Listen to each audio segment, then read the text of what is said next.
MaryBeth and the Trippy Tunnel Adventure. The canal was abuzz with anticipation. Every narrowboat on the watery highway was heading for the Crick Boat Show. The RiverRaver and Paul were steering their boats, MaryBeth and Gladys, towards the show. Freshly cleaned and very shiny, the boats hummed happily as they cruised along. But before they could get to the show, first they had to pass through the Crick Tunnel. As they neared the mouth of the tunnel, a peculiar sight appeared. A magnificent, brand new narrowboat, a vision in duck egg blue with cream trim, was moored right at the entrance. This boat was brand new. Its polished surface reflected the sky. Her name was Morning Dew, and she appeared to be in a very sticky situation. Stood on Morning Dew's back decks were a couple looking utterly perplexed. The RiverRaver and Paul shouted over, "Everything all right? Do you need any help?" The couples introduced themselves as Carrie and Max, and that they were on their way to the Crick Boat Show as well. "I think it's the ignition box," said Max. "She just won't spark into life." Carrie gave a playful prod. "You're normally so good at getting things going, Max." Max let out a hearty laugh.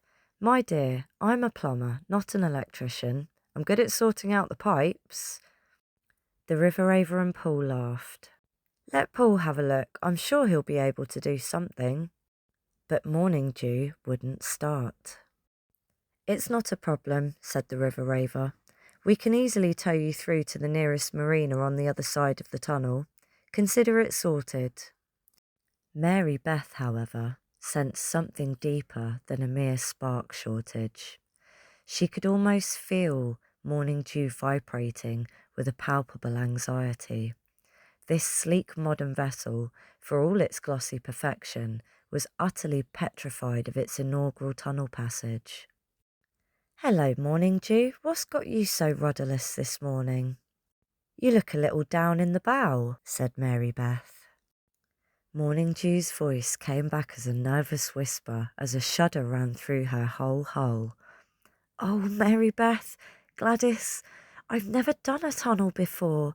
It's so dark and long.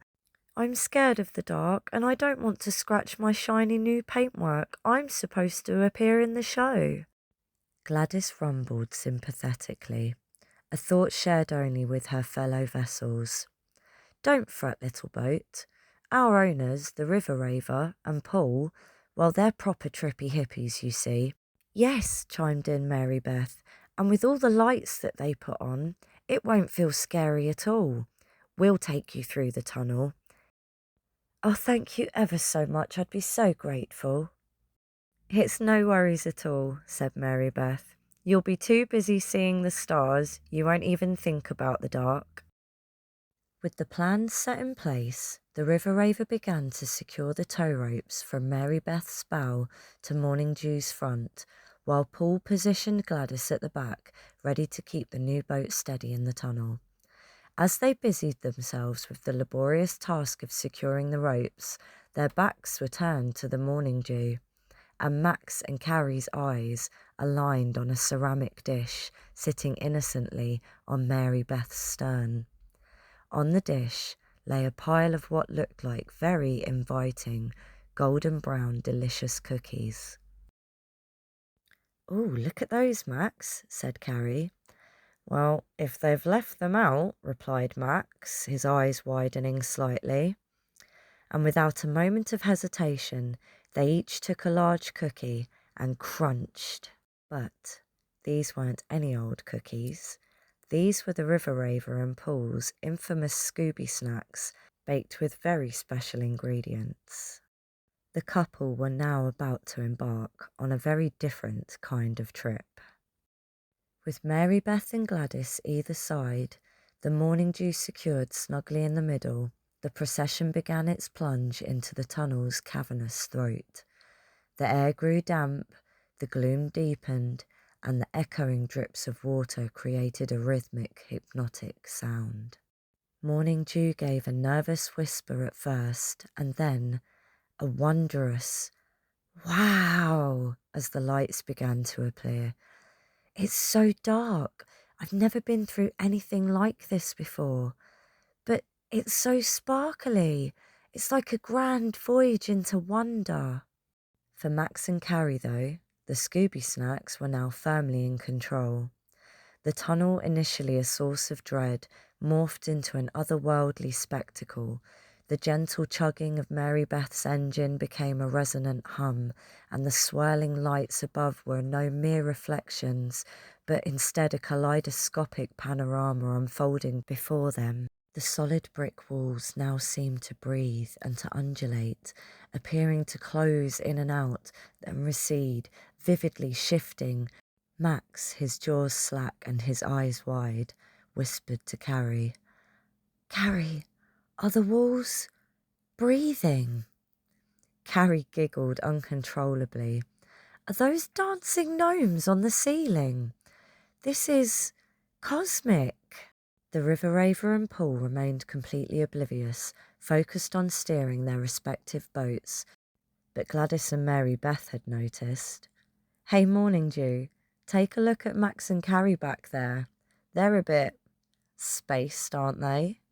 "Oh, they're definitely enjoying the ride," laughed Gladys. Max and Carrie were now simply staring at the tunnel walls with their mouths agape, holding tightly onto each other. A continuous stream of soft oohs and wows drifted from their direction, lost in the echoing tunnel.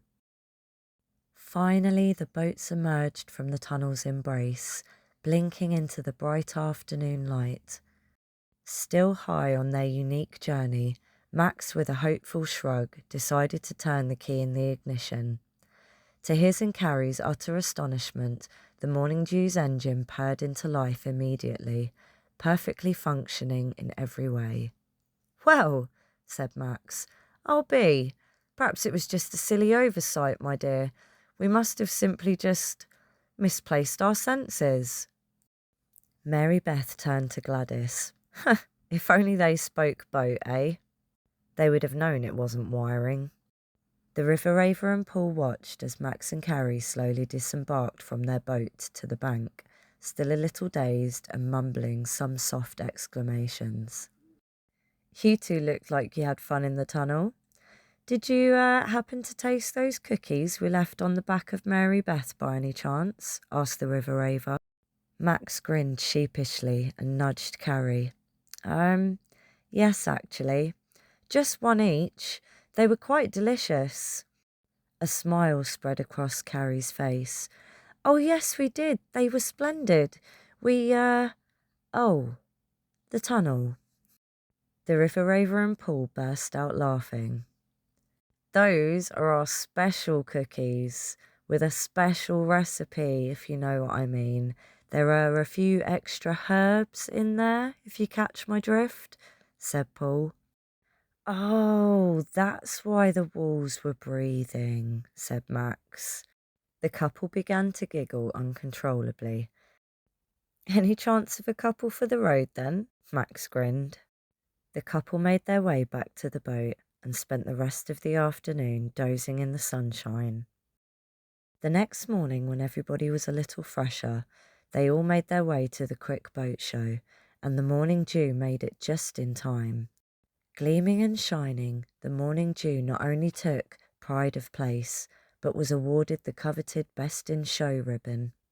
Max and Carrie were absolutely delighted, and they beamed with pride at their beautiful boat's triumph. And it had all been thanks to MaryBeth. Well, and Gladys.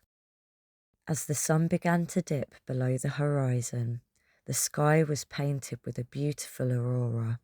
The RiverRaver and Paul settled onto the roof of MaryBeth. They shared a peaceful silence, each reaching for one of their special cookies from a familiar ceramic dish. The gentle lapping of the canal water against the hull was the only sound, a perfect end to a perfectly unusual day.